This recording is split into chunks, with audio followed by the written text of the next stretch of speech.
It's an output measure. If you look at the financial success of Amazon and the stock, I own 16% of Amazon. Amazon's worth roughly $1 trillion. That means that what we have built over 20 years, we have built $840 billion of wealth for other people. And that's great. That's how it should be. I believe so powerfully in the ability of entrepreneurial capitalism and free markets to solve so many of the world's problems. Not all of them, but so many of them. The founder of Amazon, Jeff Bezos, is the world's richest person. He has seen his fortune swell by $75 billion so far this year to a record $189 billion due to the COVID-19 pandemic's online shopping boom. Bezos insists that free markets help to solve many of the world's problems. But as his wealth and that of many other billionaires continues to grow, millions of people have been thrown out of work, and, according to the World Bank, almost half of humanity is living on less than $5.50 a day. Welcome to LSE IQ. I'm Joanna Bale, and this is the podcast where we ask social scientists and other experts to answer one intelligent question. In this episode, I ask, can we afford the super rich?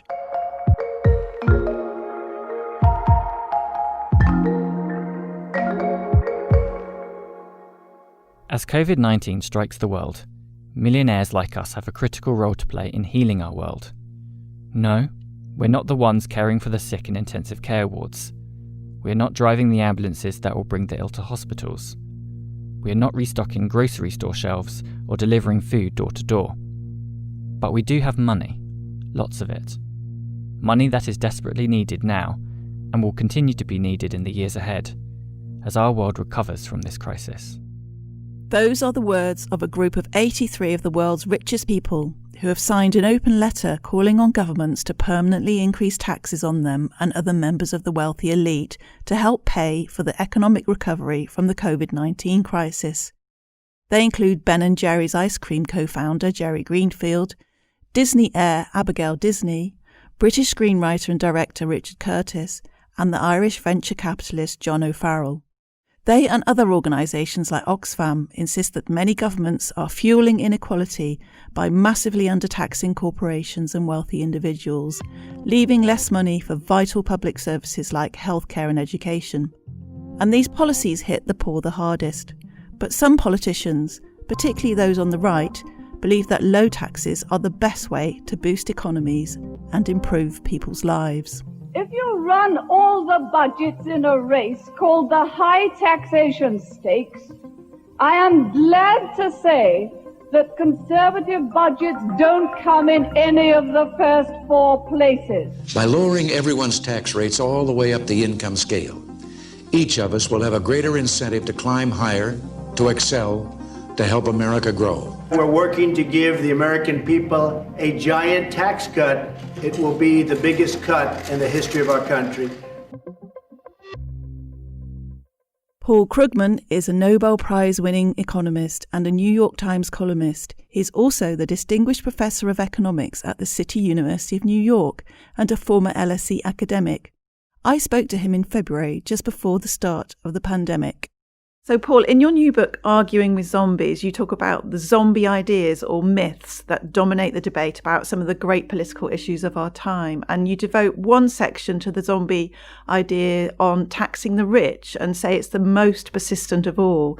Can you explain what you mean by that? A zombie idea in general is an idea that should have been killed by evidence. It has no business surviving given how clearly has failed in practice, but in fact still refuses to die, just keeps on shambling along, eating people's brains. And in U.S. politics, for sure, the most persistent, dominant zombie is the idea that cutting taxes on rich people has magical effects and actually causes the tax cuts to pay for themselves because you get such an economic boom. It has failed again and again and again, but it is effectively official doctrine for one of our two major political parties. Do you think they are knowingly being dishonest, or do some of the Republicans believe it? I think there's a level of doublethink that is what mostly prevails. There are not a whole lot of people, even in politics, who sort of twirl their mustachios and they think to themselves, "I'm evil." Although I suspect that there are a few people in the current Republican Party who are like that. But the point is, the question of whether it's true or not hardly enters the picture. The point is that it's to be a Republican in good standing, you must pretend to believe it, and I don't think they kick the tires on that belief very much. Okay, and you mentioned the Democrat Alexandria Ocasio-Cortez and how she advocates a tax rate of 70 to 80% on very high incomes, and she's portrayed as flaky and ignorant, and I think a lot of people would be quite shocked that she's advocating that level of tax. But you're very much in favour of the idea. Well, I recognize the number immediately, because the number actually comes from work by Peter Diamond, who is Nobel laureate, one of perhaps the world's leading expert in public finance, who attempted to estimate, along with Emmanuel Saez, the optimal tax, what is the optimal top tax rate? And it's a bit of an academic argument, but the point is actually he came out with 73% as the optimal top tax rate, and some other estimates put it a little bit higher. So she was actually fully in line with the academic literature, partly I think because she actually did talk to some people like Joseph Stiglitz about taxes. So that tells you something about the state of our political debate, something that, in fact, the most mainstream of economists consider sensible is viewed as being beyond the political pale. And I think you say also that the Republican Party prefers economists who are obvious frauds. Yes. The economics profession is rather center-right compared with, say, sociology, compared with other social sciences. Economists tend to be somewhat more conservative. And so there are a lot of people who are, certainly to my right, politically, who are also reasonable analysts, reasonable economists, many of whom would love to serve in public office or advise the Republican Party in Congress. They're not wanted. The Republican Party wants the hacks. They want the people who are advocate completely flaky, fraudulent ideas, and also who are essentially professional, as I say, who are professional conservative economists as opposed to being conservative professional economists. You also say that you have to look at who benefits from tax cuts to the rich. Can you explain that idea of, why they're so keen on it and why it's become a bigger and bigger issue for them? First of all, the question, who advocates this zombie idea that tax cuts for the rich are magical? And it comes out of a network of media organizations, think tanks, or maybe that should be think with scare quotes around it, tanks, and politicians who rely upon campaign contributions. And if you ask, what share of that complex of people supporting the zombie idea are effectively on the take from billionaires, the answer would be all of them. It's all supported by people who have a huge financial stake. If you're someone with an income of hundreds of millions a year, then cutting your tax rate is worth a lot of money to you, and it's well worth it to throw some money at institutions that will keep that idea in circulation no matter what the evidence may say. Andy Summers is Associate Professor of Law at LSE and a tax expert. He is currently part of a multidisciplinary project examining the pros and cons of introducing a UK wealth tax, the results of which will be put to government. I spoke to him over Zoom during lockdown and asked him if the economic consequences of COVID-19 will inevitably result in higher taxes on income and wealth. No, I don't think that's inevitable, because in the end, it's always a political choice. It might be helpful actually to break this down into stages, I think. So, of course, at the moment, we have very much increased public spending, lower revenues because people are currently out of work. And so that's resulting in higher public debt. So I think the first question is, are we concerned about that rising public debt? That's really a question, I think, for a macroeconomist. But if politicians are concerned, and I think many of them are, then there's clearly a choice about whether to deal with that through more public spending cuts, as we saw during austerity, or alternatively through tax rises. And my impression is that amongst the electorate currently, there's just no appetite for further spending cuts. And so that does imply tax rises of some kind. So then we get to the sort of third question, which is, if we're going to have tax rises, how should they be distributed? And on that, I think there have already been some signs, even before this crisis, of a shift towards favouring higher taxes on wealth. You can see that for example, the reforms to capital gains tax in the March 20 budget before coronavirus. The Conservative Party effectively increased the taxes on the wealth of very rich entrepreneurs through scaling back the availability of something called entrepreneurs' relief. So I think there is a move there already towards higher taxes on wealth that's been countenanced by this government, and it seems plausible to me that COVID-19 will accelerate that trend, but as I say, it is always a political choice.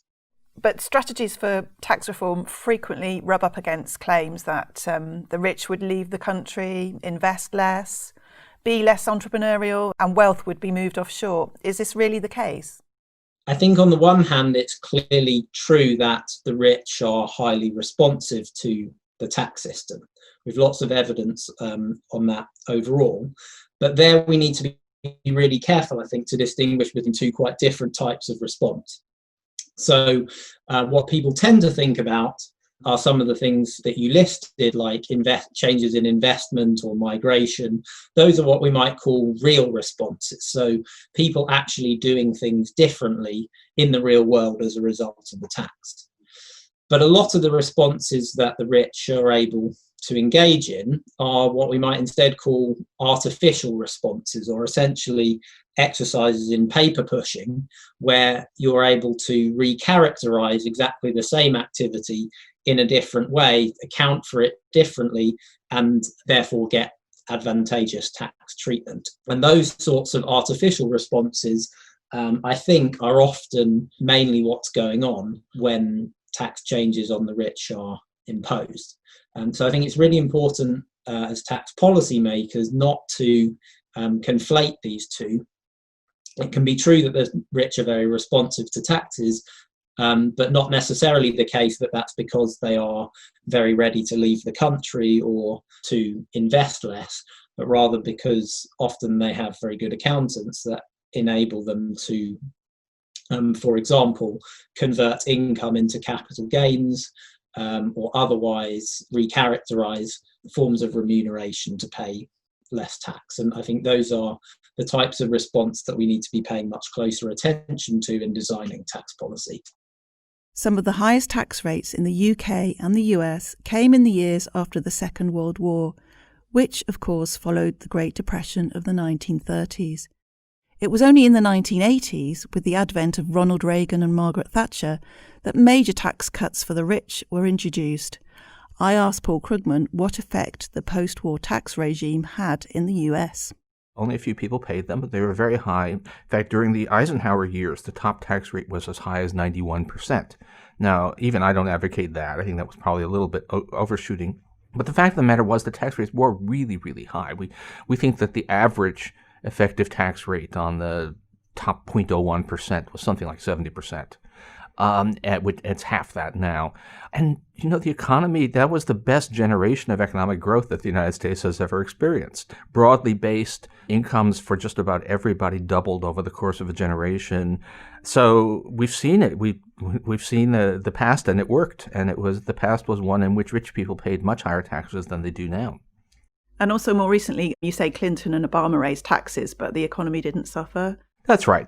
Obama doesn't get enough credit, actually. He did more to undo some of these tax cuts than people realize. And the effective tax rate on the 1% under Obama went up quite a lot, went up back to pretty much where it was before Ronald Reagan.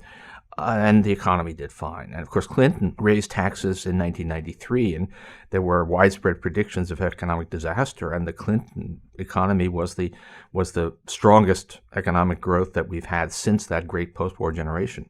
You say when Trump gave major tax cuts to corporations and the wealthy in 2017, and you called this the biggest tax scam in history. Why was that? The thing about this was, first of all, it was large. The Trump tax cuts were a lot of money, probably not quite as big as relative to the economy as the Reagan tax cuts, but more obviously just tax cuts for corporations were at the core of it. And the whole claim was that corporations would use this money to raise wages and to undertake large new investments.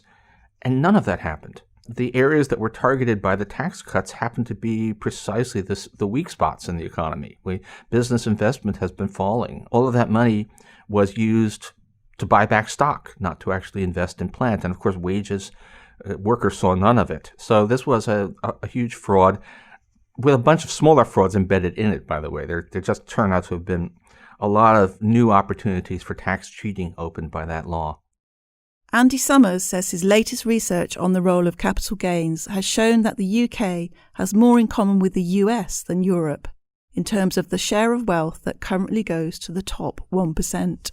A capital gain means basically the increase in the value of something that you own. So it could be some artwork, or more often actually shares in a company or a house. And so when you sell that asset, the gain is said to be realised.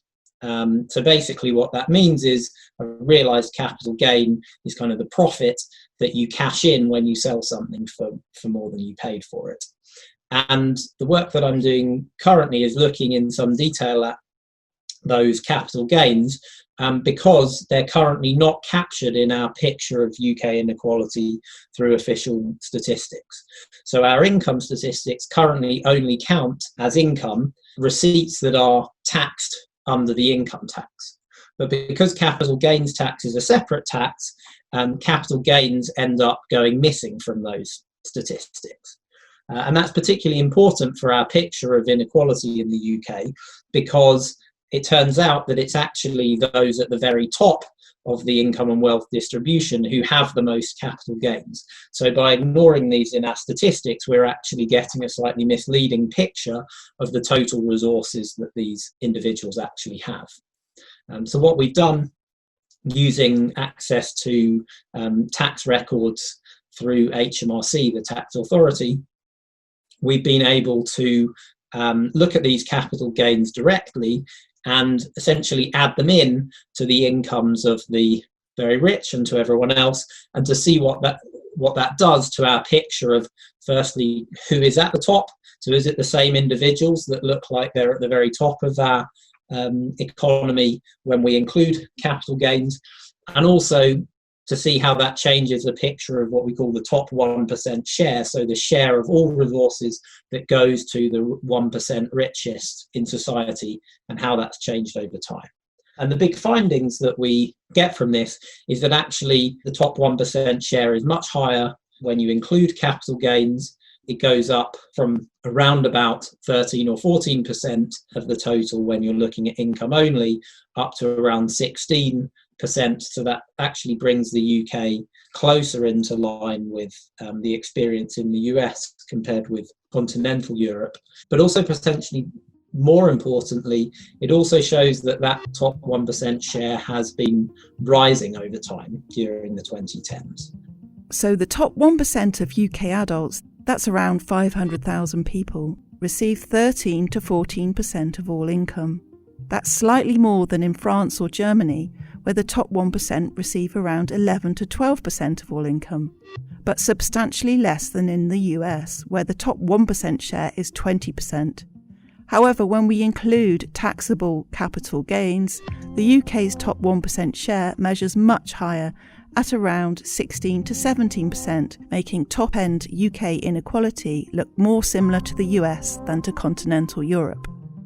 The conventional story of austerity was that no one really got better off during the fallout from the last financial crisis. But actually it turns out that that's partly because those at the very top were able to receive their remuneration in different ways that weren't being captured in our income statistics. So when you include capital gains in that measure, actually it turns out that the incomes of the rich were increasing even through the period of austerity. And I think that's quite a striking finding, especially as we go into making choices about who should pay for the coronavirus crisis. The super rich don't just rely on top accountants and sympathetic politicians to help them protect and accumulate wealth. It's also about keeping it in the family, according to Luna Glucksberg, a research fellow at LSE's International Inequalities Institute. She is an urban anthropologist who has focused on how elite families forge dynasties through long-lasting marriages and an emphasis on children's education, broader socialisation, and eventually their own appropriate, class-compatible marriages. Just as economic capital needs to be protected and nurtured, so does the family line, and the role of women is key. I asked her why. The project at the beginning was about finding out something rather different. It was about the effects of wealth on wealthy areas in London. It was different because normally we look at the effects of poverty. So in that sense, it was quite innovative. In doing that, I met women and I started to realize that I was meeting them at home rather than in offices, which is not to say that there weren't professional women and very successful women that I interviewed, but a lot of them were at home, and I was curious about that. And so that was when I started thinking about issues of gender around my research. And so you interviewed about 100 people living and working in London's wealthiest neighbourhoods. What sort of areas did you go to? The areas were from Chelsea into Notting Hill, Mayfair, Belgravia, Holland Park, Hampstead, and then there was one that was a suburban area in the western suburbs. What I was curious about were the women who had very, brilliant academic careers and who had then transitioned into high-flying industry roles and who had decided to stop working when they'd had children. I was quite curious about that. And the way they described it and the way they made sense of it was a very rational choice to privilege and allow their husbands to develop their own careers. So in that sense, it wasn't something that those women had imposed upon them. It was an understanding that in order for his career to develop as they both wanted it to, somebody needed to be, I think one put it as somebody needed to look after the home front. Luna also interviewed professionals who had close contact with these elite women, from top private school teachers to high-end beauty therapists and yoga instructors. The way the teachers described it was an absolute commitment to their children having the best grades and being the best they could possibly be at school, which sometimes actually resulted in very serious pressures put on children who might find it quite difficult to cope with the expectations. There's a line between supporting and pushing. The ultimate aim, I suppose, was to make sure that in a context that is competitive and hierarchical, these women were making sure that their children were going to the right prep schools and then the right schools and then the right universities. They were doing the labor to ensure that the academic and social careers of their children would develop as they wanted them. The work that they perform might not be the paid work in a bank or in their own firms. They might not be running businesses, but the roles they perform are absolutely crucial. The amount of work that goes into the socialization of the children, into the taking care and making sure that literally everything runs so that his career can progress as it should, is not to be underestimated. I asked Luna if she thought the women, particularly those who had given up their own successful careers, were happy to take what many would regard as a submissive role to their male partners. I'm not sure I would say submissive, because it seems to me it's just a different way of wielding power. The women that certainly I have met, I wouldn't describe as powerless or not full of agency over their own lives and the lives of the family to an extent. But I think especially in dynastic families, is about understanding what your role is and what the boundaries are within which you can operate. And within those boundaries, you can do a lot. But you need to understand that, I suppose, and this doesn't just go for women, to be honest. It's about understanding that the family comes first. And so therefore, individuals, well, they have to understand that, and they have to prioritize the family in terms of the generations to come. So if the stability of the family is what is to be achieved, then individuals' feelings and needs have to come second. And is that ever vocalised, do you think? Or is that just one of those things that everybody recognises and just gets on with it. It seems to me that it's only ever spoken about when it goes wrong, which is the case for most assumptions, which is why the Meghan and Kate thing is quite an illustrative case of when it goes wrong.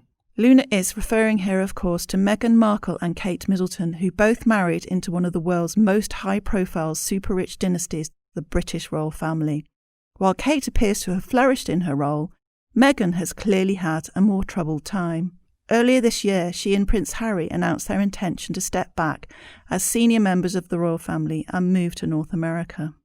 From what I have observed and researched, the way in which women are supposed to understand very clearly and very early on what their role is in terms of being mothers and looking after the children and looking after what I described as the home front was quite clearly embodied by Kate Middleton, who seems to be able to do no wrong. She does what she's supposed to do and what's expected of her, and she seems to do it very well.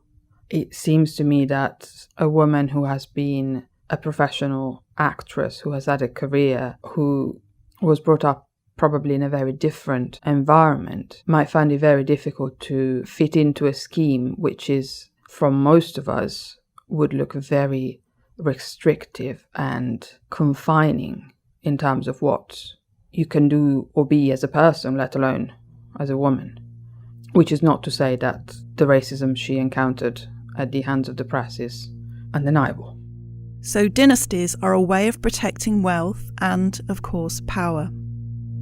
People of America have no quarrel with business. They insist only that the power of concentrated wealth shall not be abused. That was a speech by President Roosevelt, who sought to limit the concentration of wealth and its transmission from one generation to another through sharply progressive income taxes and high inheritance taxes, as the US faced economic devastation during the Great Depression of the 1930s. Paul Krugman believes that, above all else, the rise in inequality is down to shifts in power over the last 40 years. It's about power relations, mostly. It's about the decline of the various forces that limited the extent to which CEOs could pay themselves enormous incomes. It's about the decline in the bargaining power of workers, and the decline of unions and in general of any kind of collective action on the part of the workforce. There was a time when poverty in the U.S. was widely regarded as being an inner city problem, particularly a problem of non-white inner city residents, and it was almost dogma that the problem was cultural, that these were just people had bad behavior, they had collapsing families, and there were a few people, sociologists like William Julius Wilson, who said, if you really look at it, it's the economics that's driving the culture, not the other way around, that what happened was that good jobs disappeared, and that's when families start to fragment. And if you wanted to do a controlled experiment on that, what you would do is say, let's take away job opportunities from a bunch of rural white people and see what happens. And sure enough, we did, and it has. We've seen a collapse of families, collapse of social order in much of the heartland of the United States as the good jobs have disappeared. So, of course, there are still people saying, "Oh, and this is really about morality," but this is implausible now. At this point, you have to say we've run this experiment a few times here, and it really is.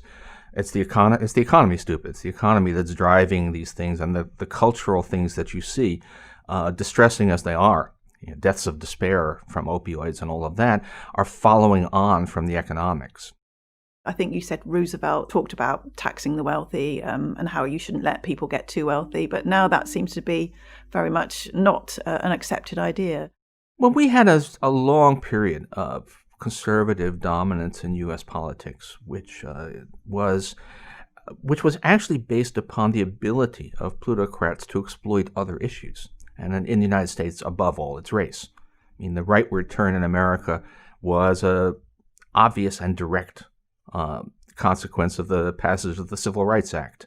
Basically, you've got white working class voters, a significant number of white working class voters, to vote against their own economic interests because you were able to tell them that all these public programs that helped people like them were actually programs that helped those people who didn't look like them. And so that's really where it comes from. It's all, at some level, certainly in America, everything comes back to race. The enormous power of the super rich is even threatening democracy, according to Paul. I mean, it's funny. We used to be free somehow to say things like this much more clearly than is usually allowed now in the U.S. political scene. And if you go back to the early 20th century, you would find mainstream politicians saying, if there are men big enough to own the government, they will own the government. Well, that's still true. And if you have a situation in which a handful of people with enormous resources are in a position to buy political influence through some combination of campaign contributions, but also supporting media organizations, disinformation shops, and the revolving door, the fact that lots of people who hold public office are thinking about how they're going to make money after they leave office, that is going to undermine and distort democracy. And there's a lot of evidence that billionaires specifically are having a remarkably malign effect on the democratic process. As we draw to an end, the question I'm asking in this episode is, can we afford the super rich? Here's Luna Glucksberg, who refers to the work of the economist Thomas Piketty. The reason why I study dynastic families is because I'm interested in how wealth is reproduced. And when wealth is reproduced and maintained at the top, as Piketty has explained in very, very clear terms, and how this happens over time, which is why it is important to look at dynasties and families as they progress over generations and centuries, that wealth is not redistributed through taxation. What is more, dynastic family wealth and capital that is accumulated and then inherited strikes at the core of any meritocratic belief that anyone might hold. If it were possible to make arguments, which I don't subscribe to, but it might be possible to think that somebody earning 500 times as much as somebody else might have something to do with their human capital, their skill, their intelligence. That's an argument that is made, but it would be very hard to justify somebody inheriting the amount of wealth that we're talking about and consider it fair by any stretch of the imagination. So, no, I would definitely say no. Paul Krugman. I don't want to persecute the individuals, especially. I think we can raise a lot more taxes on them. So the most important thing is not, don't hate the rich, just make them pay more taxes so that we can support programs that support the rest of us. There is a further case that says that you might even want to push the taxes a bit beyond the point that maximizes revenue, because the wealth of the super rich is a malign influence on democracy. And again, that's a position that a century ago was actually perfectly standard in American politics. And finally, Andy Summers. Well, if I can turn the question round slightly, I think the super rich can certainly afford to pay more, and that issue is going to be brought into even sharper focus as a result of the current coronavirus crisis, which, as we're already seeing, is bringing some existing income and wealth inequalities into sharper focus and highlighting inequalities that already existed. So the question then is how we can introduce ways in which the super rich can pay more, perhaps through the tax system, in a way that's both fair and can be implemented in the timescales that we need to respond to this current crisis. But I'm optimistic that that is possible, and that the super rich can and will pay more over coming years. Tell us what you think using the hashtag LSE IQ. This episode of LSE IQ was produced by Natalie Abbott and me, Joanna Bale. This episode was based in part on the following research: Arguing with Zombies, Economics, Politics and the Fight for a Better Future by Paul Krugman, Capital Gains and UK Inequality by Arun Advani and Andy Summers, A Gendered Ethnography of Elites by Luna Glucksberg. Join us next time when we ask, is perfect the enemy of possible? For more episodes of this podcast and to subscribe, please visit lse.ac.uk/IQ or search for LSE IQ in your favourite podcast app. And please consider leaving us a review, as this makes the podcast easier for new listeners to discover.